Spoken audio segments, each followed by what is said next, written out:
Helo, Melanie Owen ydw i, cyflwynydd ar ffermio, a dwi fan hyn i rannu fy top tips i am sut i gefnogi eich iechyd meddwl. Wel, dwi'n dweud top tips, ond really un tip sydd, a hynny yw siarad. Rhannwch i gyd o broblemau chi. Peidiwch byth a theimlo bod chi ar ben eich hunan pan mae'n dod i iechyd meddwl chi. Mae unigrwydd yn rhywbeth sydd yn effeithio ar y byd amaeth yn enwedig.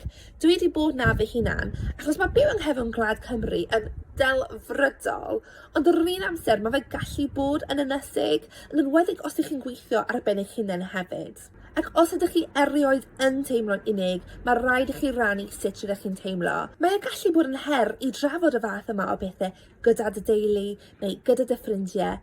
Felly, os oes well gennych chi, trafodwch hwn gyda bobl proffesiynol sydd yn gweithio i elusennau fel meddwl. Dydych chi byth ar ben eich hunan. Mae bobl eisiau gwrando a mae bobl eisiau helpu.